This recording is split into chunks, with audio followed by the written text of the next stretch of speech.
Welcome to the Sweet Spot Podcast, where we're all about helping players, coaches, and parents get the most out of the game. Whether you're stepping up to the plate, coaching from the dugout, or cheering from the stands, we got you covered with expert tips, strategies, and insights to make youth sports a better experience for everyone. Each episode, we'll share our own experiences and bring on special guests who will offer valuable advice on skill development, teamwork, and creating a positive environment for growth both on and off the field. So let's dive in and make the game even sweeter. Play ball.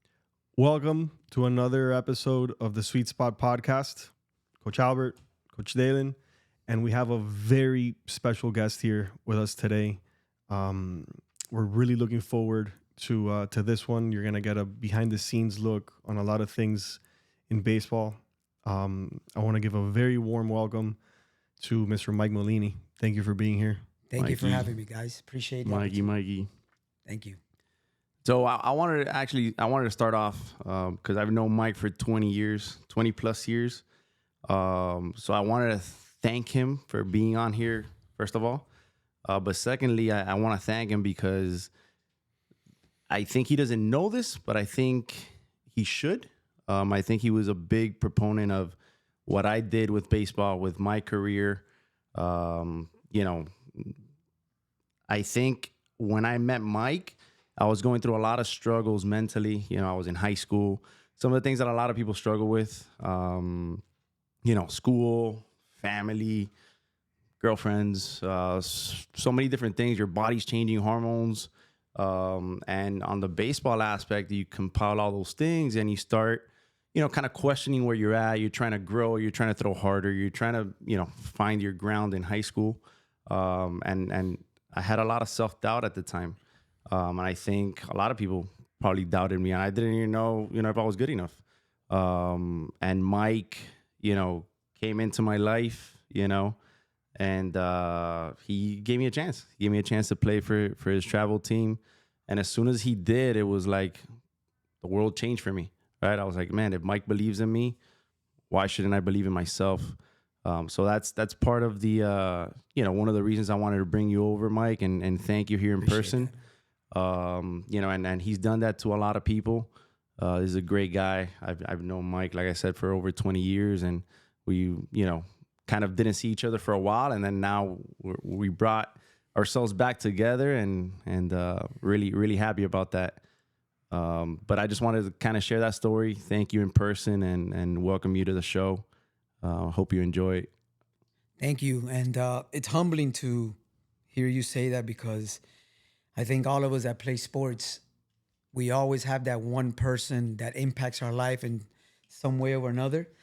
And to me was, my high school coach, Manny Mantrana, God rest his soul, who did that for me. So I'm always and will always be grateful to him, because I was a kid from Jackson with no mom and dad, and he became my dad. And he opened the doors for me to be who I am today, in a way, because he gave me the foundation that I needed to succeed in life. And sometimes it's not your parents. It could be a coach. It could be a teacher. So I'm humbled to hear that I made a little impact in your life, and I'm honored to do that for you. Absolutely. So tell us a little bit about where you come from, your background. How did you, navigate through life? So my life is a little complicated when it comes to the personal life. I'm a little Havana kid. Grew up in the hood. That's where I come from. My mom passed away when I was 8 years old. So my dad was in Cuba. I didn't see my dad for 20 years. And I grew up playing baseball. My grandmother would take me to play baseball in Little Havana. And baseball saved my life. The minute I grabbed the baseball in my hands, I fell in love. So I lived in a very rough neighborhood. I went to really tough schools. I went to Douglas Elementary. I went to Riverside. I went to Booker T, and I graduated from Jackson. So that's the trajectory of my life when it comes to that part. But baseball to me was the only way out. And I had some rough times growing up. Obviously, not having a mom and a dad was tough. and the streets were always there. So there was always temptations, but baseball was like, if I do this, I'm not going to be a baseball player. If I do this, I'm not. So baseball to me has always been in my heart. And then from there, through the guidance of Coach Mantrana, I was able to, get to Barry University, which is a Catholic private university, a kid from Jackson, very rare. And I graduated from Jackson, played from Barry. And I knew I wasn't going to be a professional baseball player. I just knew my height.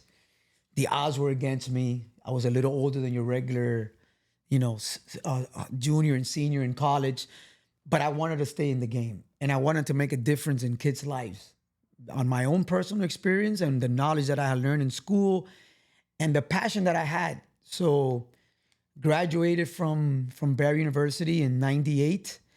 And immediately I started sending my resume to all the companies that were representing athletes at the time, baseball players specifically.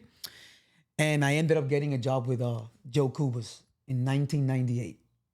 The only one that wrote back to me. So to him, I will always be grateful as well for opening the doors to what I've done for the last 27 years, which is representing young athletes and being part of that process that comes with that. It's not just the baseball, it's seeing a young man become a young man to a professional athlete, to getting married, to having kids. So it's been a journey that I've enjoyed and I have no regrets.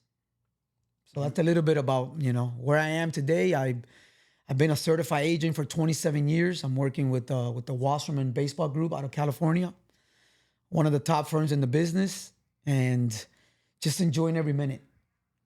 It was funny because we went on a cruise this past summer together, and we're in one of the islands, and all of a sudden, you're like in the middle of not many people, right? And all of a sudden, I'm walking with Mike, and he's in front of me, and I see these two kids just pass by, and one of them turns around and he goes, "Hey man, that's Mike Maulini. Look, he's there." Right? So I tell Mike, I'm like, "Bro, you're like in an island in the Caribbean and people still know you." I didn't even know who they were, but I'm sure I don't know. Like it was weird. It was weird, but it was funny at the same time.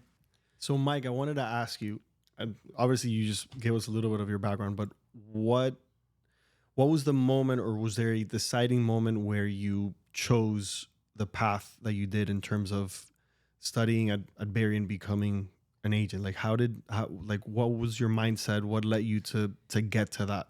It's funny because I was going to Barry to be a PE teacher, right? And I'm in a speech class. And if you put me in front of anybody, I will sign you because I have that ability to do. And one of my classmates was Juan Martinez, who works for the Marlins. I don't know if you guys know Juan. He's been with the Marlins since we graduated. Yeah. And Juan was, sat next to me in class. And in speech, remember, I come from Jackson. Education was not at that level. So I always had to outsmart everybody. So I would always be the first one to do presentations. I would always be the first one for everything because I didn't want to be judged by anybody else. I wanted to be judged me first because I always get the extra credit. Right. The little street smart comes in. So I had my speech class and I had a speech to do. And when I sat down, Juan Martinez goes to me, "Mike, you got to be an agent." And I looked at him and I go, "You know what? You're right. I'm going to be an agent. Plus, I just saw what teachers make when they graduate, and I'm not gonna do that. I'm gonna owe more money when I get out of here than I'm gonna make." Yeah.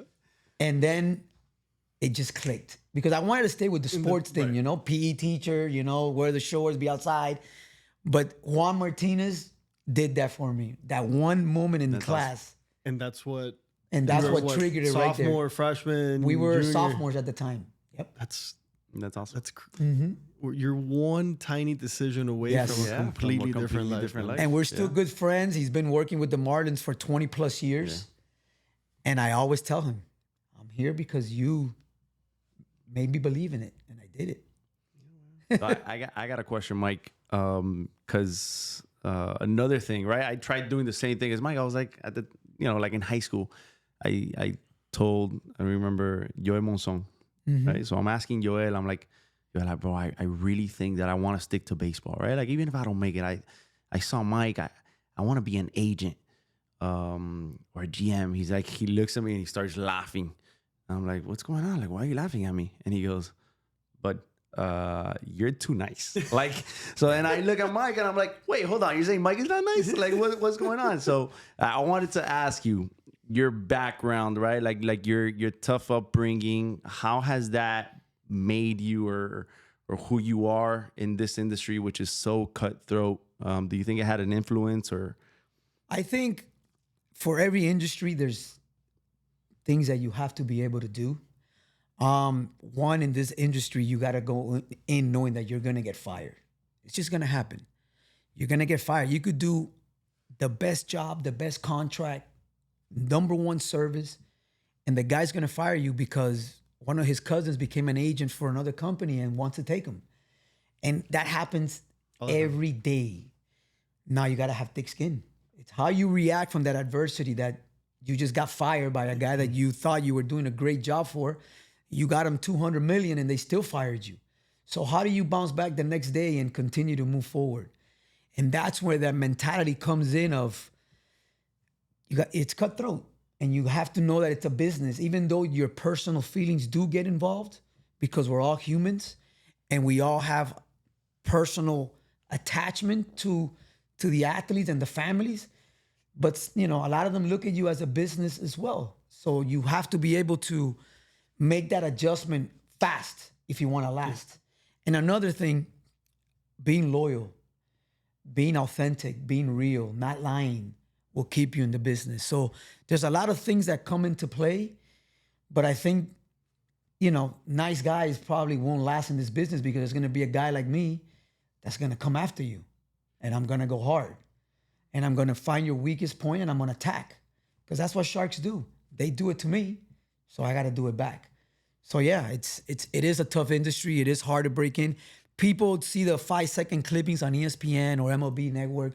Such and such got $765 million. But do you know what it took for that to happen? Do you know how many agents Juan Soto fired before he got to that point? Do you know how much time the Scott Boras people put into Juan Soto to get to that point? People don't know what happens behind the scenes. It's taken more than half of my lifetime. I can tell you, my son Mikey's 24 years old. He's a great man. He's a fireman. I lost 75% of his life traveling. You know what I mean? So there's a lot of sacrifice that goes into play. And you got to be willing to put that behind to really make it in this business because you got to be out there grinding. And in terms of, that first time that it was that harsh reality that you're referring to of, you're doing a great job, you're getting your guys signed, you're getting your guys money and your legs got cut off from underneath you. How did you initially handle that at first? Like the first time that it happened to you? I remember. And the competitive nature in me wouldn't let me go down. I had no choice. I had to provide for my family. So I didn't have time to sulk. No. I don't have mom, dad. I have a house that, gave me down payment for my house. I didn't have that. So I had to rebound right away and just say, you know what? I lost this guy, but I'm going to go get 10 more guys. And that was my mindset and my mentality. It's always been that way. I've gone against a lot of agents and I've lost, but I've won more than I've lost. And I am one of those people that when I want something, I'm gonna get it. You're gonna get it. And that's my mentality. Whether I get it or not, I go in thinking that way. So to answer your question, I had to bounce back quickly, learn.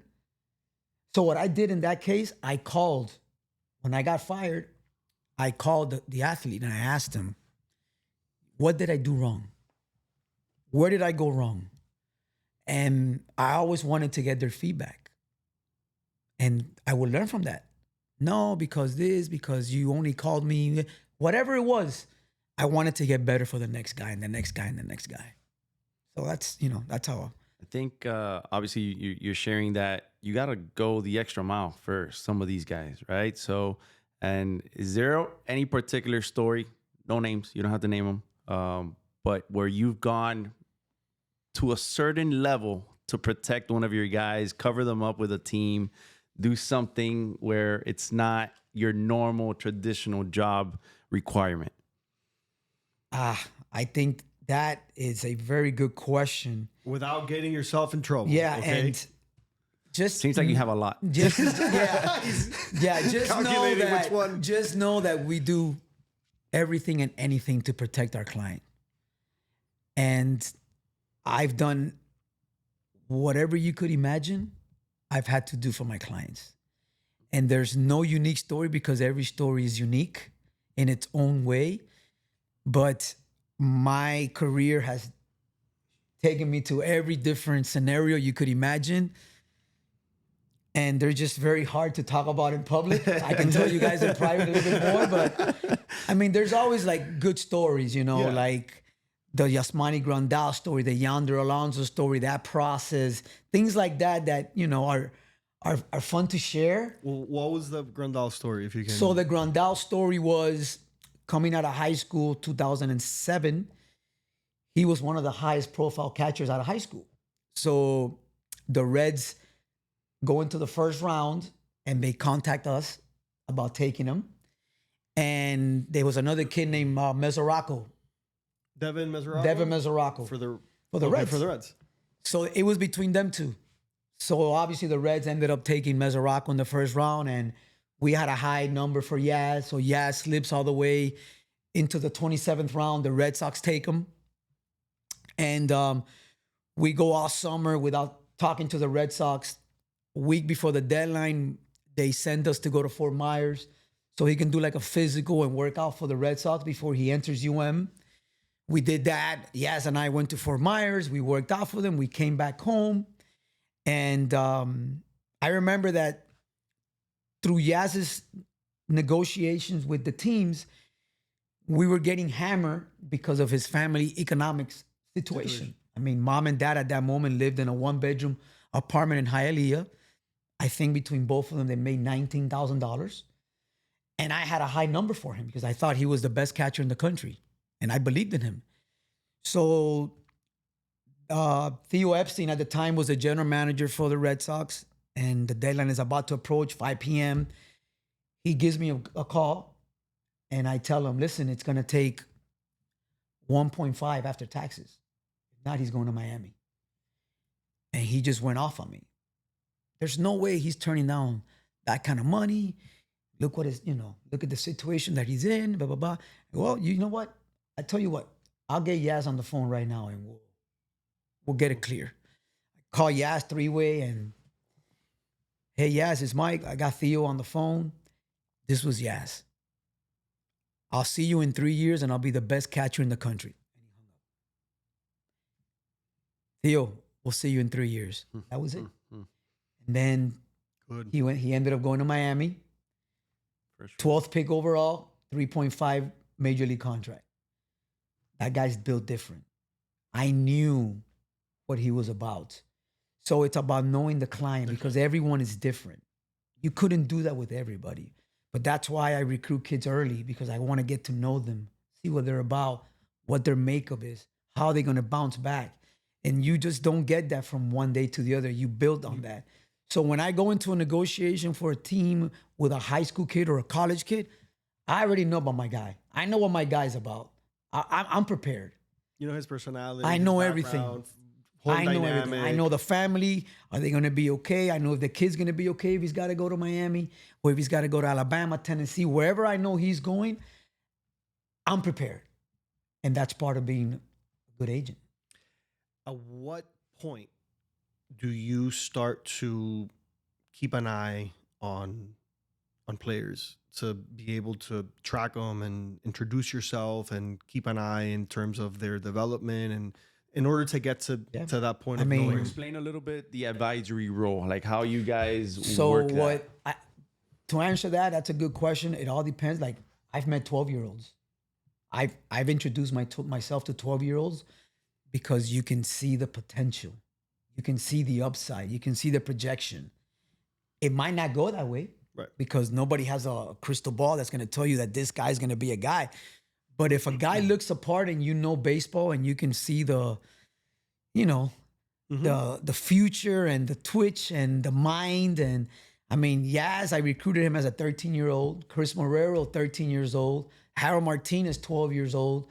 So you can go young, and I think that's about the age that I start like trying to identify the guys that are guys in my area that I want to get to know and start following them and following how they react, how their parents react. Because remember, it's a package. Right. When you're dealing with a high school kid, it's the parents are going to be involved heavily. So you want to make sure you work for the right family. So 12, 13 years old, we start looking. I presented Mike with some 12-year-olds that I think. There you go. There you go. And it starts like that. This guy might introduce me to one guy, you know, and word of mouth and relationships that you have with people that know the game. Like D would tell you, hey, go meet this kid. Yeah, he's got a chance. Yeah.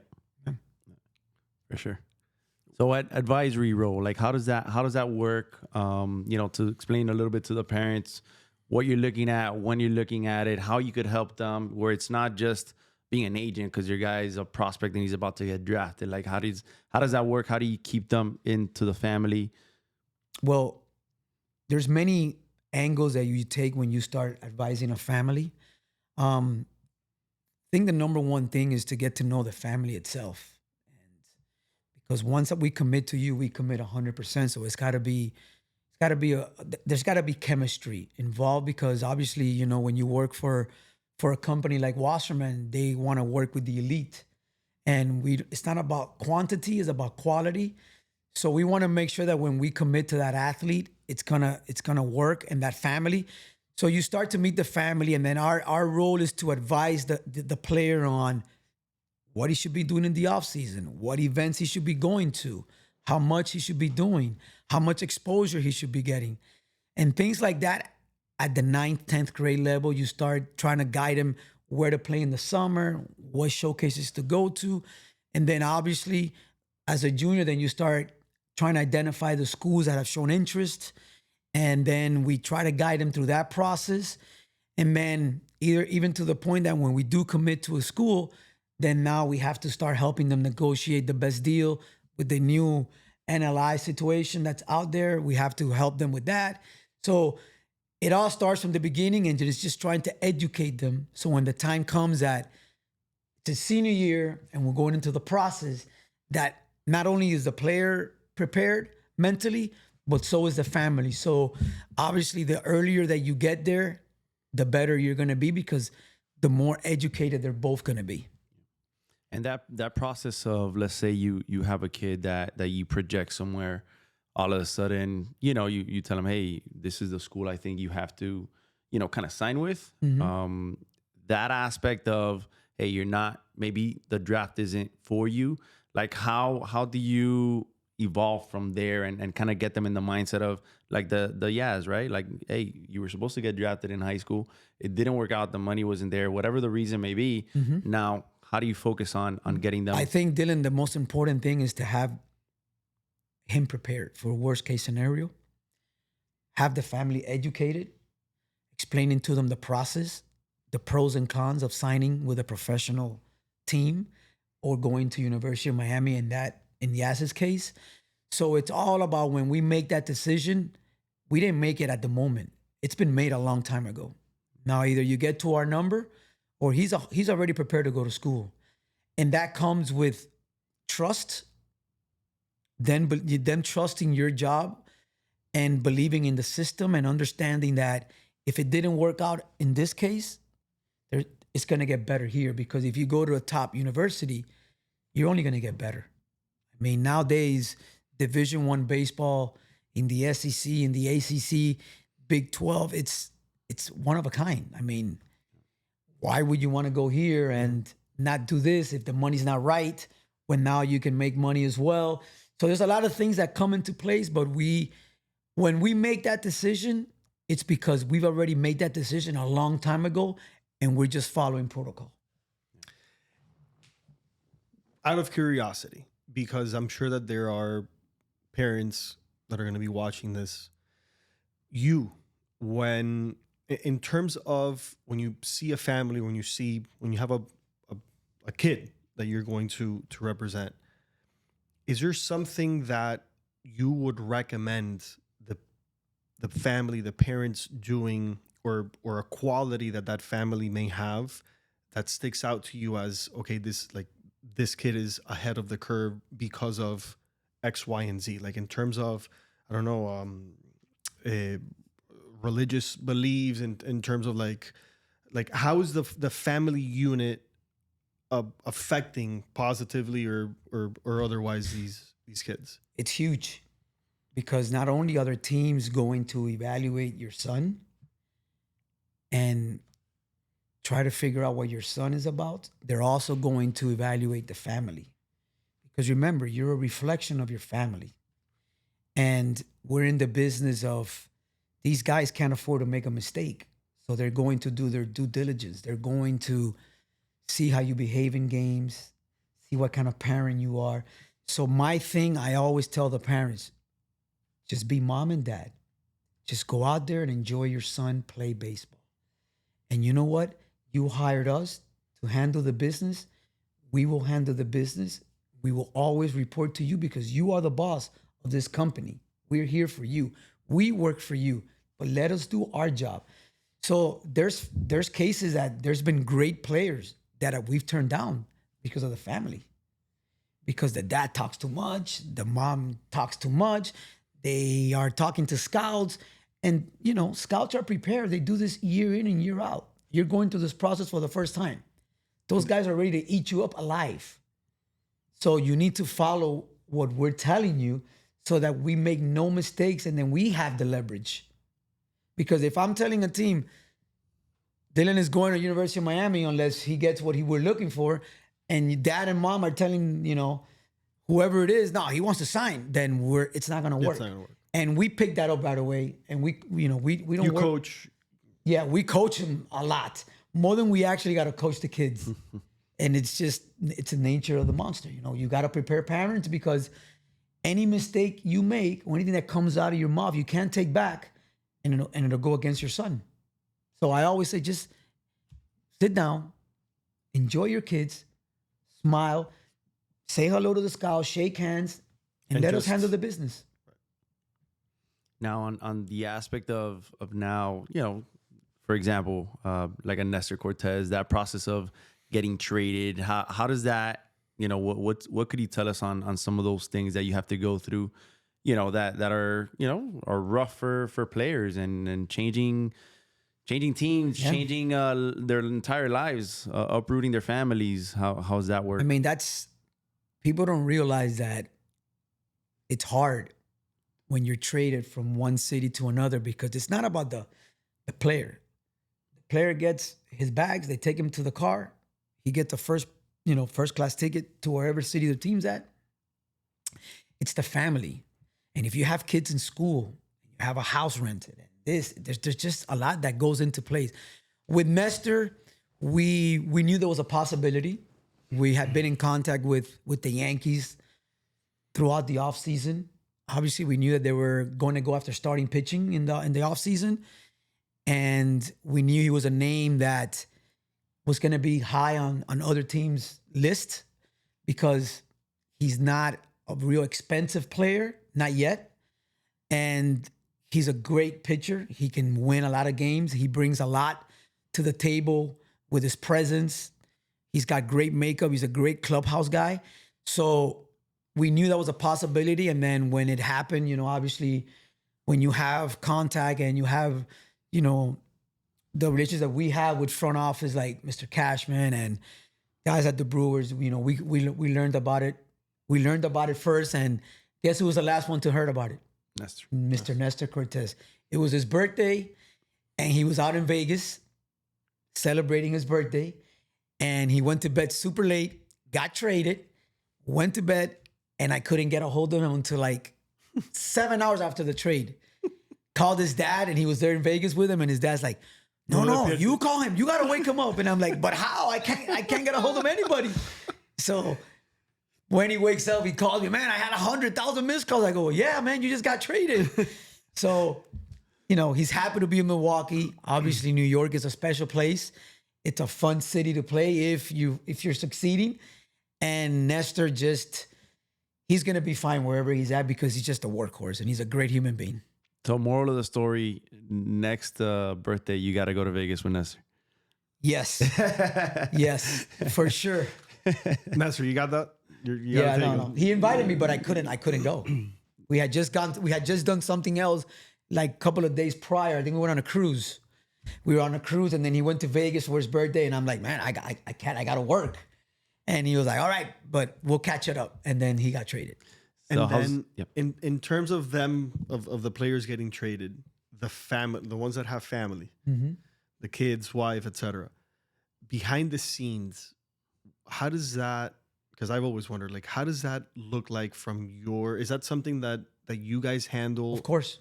And then, like, how does that work from relocating the player and then relocating the family? We do it all. We make it happen. We have a great team at Wasserman, and we have people that's their job. So it's packing up the stuff, closing the lease, getting a new lease, moving everything.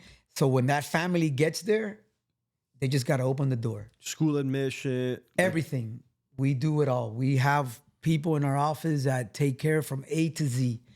And that's what a good agency does. We want to make sure that not only is the player accommodated in anything that he needs on and off the field, but that his family has the same treatment. Because remember, if his wife is struggling with the school with this, he's gonna feel it. Yep. And we want to make sure that he's locked in on just doing his job on the field. And our job is to take care of everything.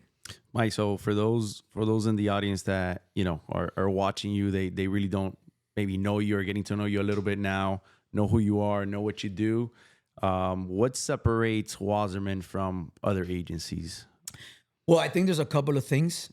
At the end of the day, every good athlete wants to be represented by the top agency. Right? Everybody says they're the best. And I think what separates from 250 certified agents in the business to top 5 companies, it's when you get to the high level, and we're one of them. We're the number 1 company when it comes to arbitration. This year we went 3-0 again. So we do a great job in free agency. We do a great, we're number 1 in arbitration, like I said, and it's just a service. We're on call 24 hours at any time. We're available. We have a great team, and I think that's what separates us. And the other thing that separates me from everybody else is that if I sign you out of high school, I'm your guy until you finish playing baseball. It's not like I get you out of high school, you go in the draft, you sign, and then I pass you down to somebody else in the company. There's continuity. Yeah, I am your guy. I will be there when you have a baby, when you get traded, when you have surgery, when you get married, when whatever it is, I am your guy. And that is the difference between us and other companies. Other companies will pass you along to another guy, and then you have to establish a relationship with a guy that you just met. So here's a perfect example. How do I tell you that I just met that I have a personal problem, that my back is, hurting, or that my elbow's bothering me, when I really don't have a relationship with you? But now you have a relationship with me. You can tell me anything you want because I have your back, and we have that chemistry and relationship that we've had for many, many years. So I think that's what separates us from the rest. We're a little bit different when it comes to the on hands with the athlete. I mean, I've seen it. I saw it firsthand, right? We went with Yasmani's parents. That, and you see the relationship, right? It's like family, right? And it's a very unique situation. Obviously, that's how you feel, right? Like you feel like they're family, and it's not only his. I'm pretty sure it's all of your players. Yeah. You feel that way, and it's a bond that he's been able to build from respect to just helping out with everything, and you could just see it. You could see the love on both sides. So that's a very unique thing that I got to experience this past summer, and it was you become an extension of the family. Yeah. You're a deal. I mean, there's a lot of things that go behind the scenes that people don't realize. Not just the contract stuff. That's the easiest. Yeah, it's the tip of the iceberg. That's what we do with our eyes closed. I can negotiate with the best of them. It's the other things that go behind the scenes, the mental preparation, giving them like you're the best, like making them feel good when they're struggling, going and flying wherever you're at, and sitting down and having I don't drink, but they can have a cup of wine and just unwind and just getting the mind right, because there's going to be ups and downs, especially in baseball. It's a long season. It's a game of failure. So there's things that go behind the scenes that people don't see and don't know because they don't live it. And on that note, to you, on a personal level, how do you keep a balance between your responsibilities, your duties to your clients, and your personal life as a parent, as a spouse? Like, how do you do it? I think I'm wired different. I think I've been able to try to balance my personal life with my professional life. But again, this business is about relationship. And a lot of my clients, I don't even call them clients because they're like family. Your family. Yeah. And I'm there with them all the time on whatever's going on with their lives. So I try to balance my family and incorporate them to be part of that process as well, because I want my family to be around me. I want my kids to be around me. I have 2 little ones now, and I want them to experience a little bit more what my big ones couldn't experience. So I'm doing a better job of being a father, not only to the kids that I represent, but to my children. So I'm trying to do a better job in the balance aspect, because it is tough. It's tough because you are at a phone call away. You're taking care of adults on anything they need. And then you have to also, manage the family as well. So for example, I'm going this weekend to Texas A&M to watch a college, weekend series, and I'm taking my family because I want them to be I want them to be with me. Spring training has been, brutal, and it's a tough month for me, and, for everybody that's an agent. So I try to get them involved with my life as much as possible. Good. That's what I wanted to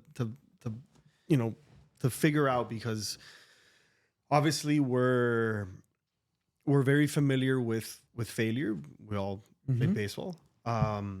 And navigating through all of these life responsibilities and professional responsibilities while having families, while having kids, it's always a work in progress. So I wanted to touch on that because, again, we're gonna have parents watching this, and I think it goes a long way when you hear other parents that have just as important jobs, just as important duties, to be able to, relate to that constant struggle. So, and again, the game of baseball, right? As we know it, I've known Mike for over 20 years, and we have a good friendship.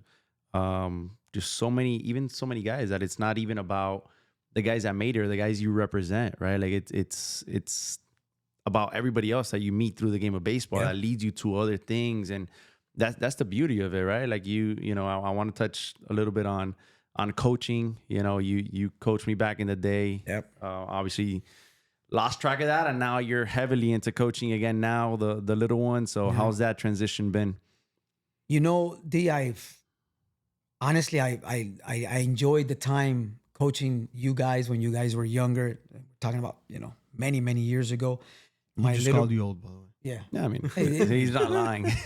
My little brother Bart was on that team, so I had just finished school, and I wanted to continue to, I love being on the field, so I did that with you guys. And then obviously my career took off, and I wasn't able to do any of that with Mikey, my son. Like I mentioned, my 24-year-old, I never coached him, never had time to coach him, barely saw him play. And now that God has blessed me with 2 boys, I decided to, take a little bit of time and spend more time with the boys. And I committed to coaching Senna's 7U team. And it's been fun. It's been fun because I wanted to be close to him and my kids. And that was a way to get close to them. I realized that there's a lot of stuff that I would not deal with on a regular basis, because there's a lot of stuff involved with parents, politics, this, that it's it's different than when I grew up. You know what I mean? So it's been fun, D. I mean, I think you've seen the success that the team has had. The kids have bought into my old school system, which is tough love, and they've accepted it, and it shows in their performance. And it's just been fun. It's been fun. I don't know how much more I'm gonna do it because I really have to, dedicate time to both boys. So I'd rather just sit back now and enjoy them. And it's just been really what I needed to get me back motivated and with the baseball outside of my job.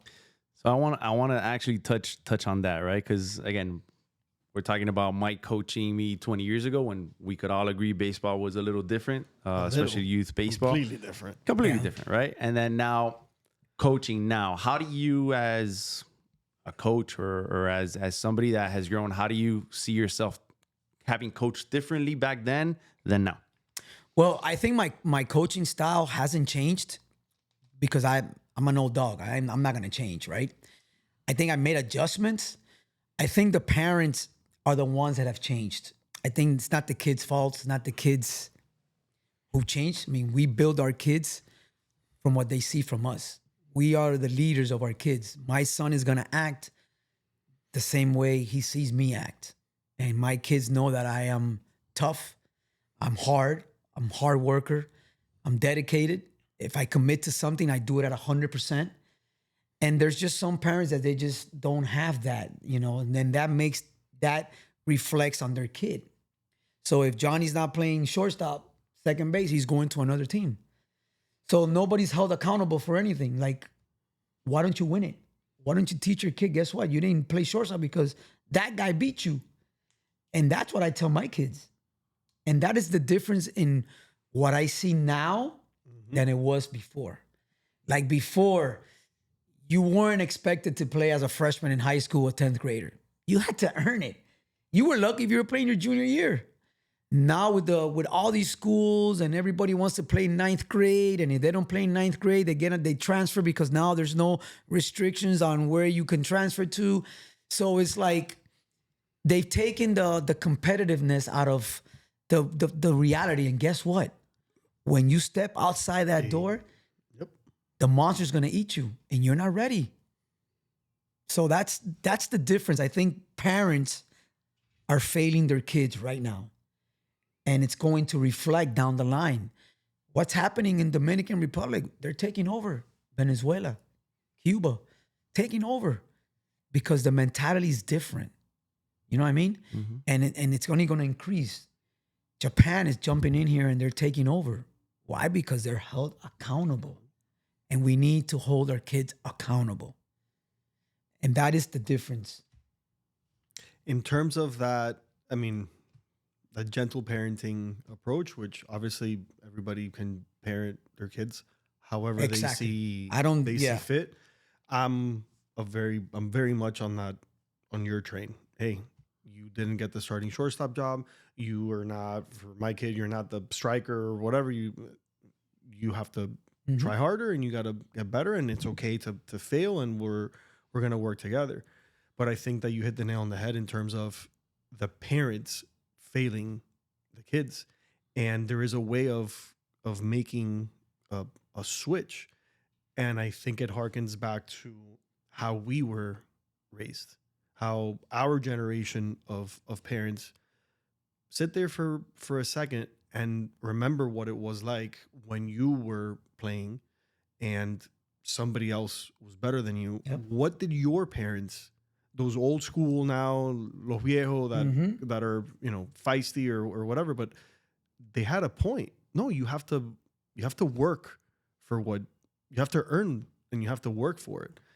And I think that I agree with you now with the whole, you can transfer anywhere and there's no repercussions. You don't have to sit out or whatever. Like, that's going to be, it's creating a giant problem moving forward. I mean, I seen my little ones in 7. I've seen kids play on 5 different teams already that are only 7 years old.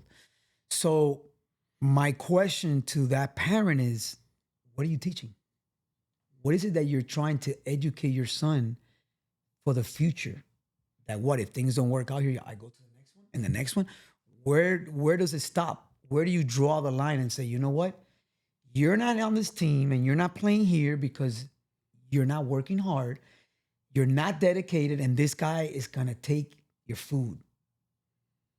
And that is where we're failing our kids, in my opinion. I want to raise competitors. I want to raise men. That I know that the day that I'm not here, my boys are going to be able to survive. And that's just my mindset. And maybe I'm wrong. I'm not saying you're right, wrong. I'm just saying that's my philosophy. Yeah. And that's the one that has got me to where I am today.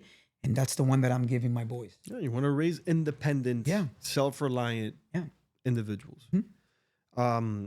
Question for you now, because this is something that's, it's different.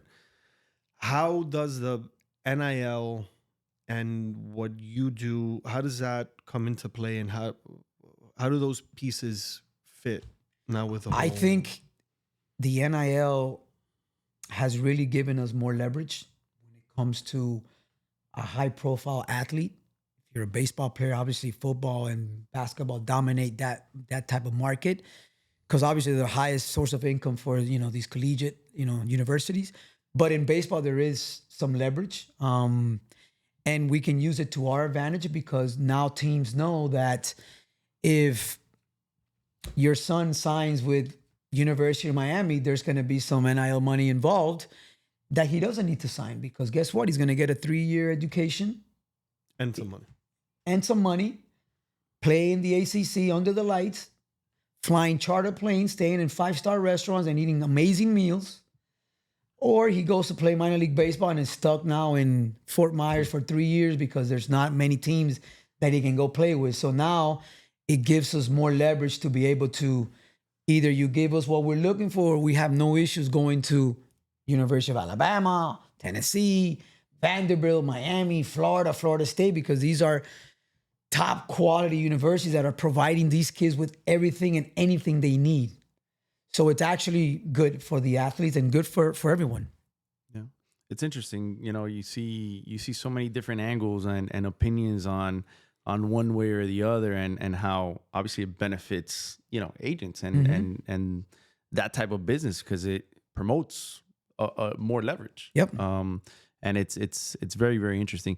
Mike, something that I wanted to ask you, bringing it back to the old school, thunderstorms. When are you bringing it back? Huh? What do you say? When are you bringing back the thunderstorms? No, I'm not bringing back nobody, man. No, I'm not doing that. That's it. It's done, man. That was a good time, man. Ya se acabó. Se acabó. Yeah. I mean, I thought about it, but I know that I'm not gonna be, coaching much more.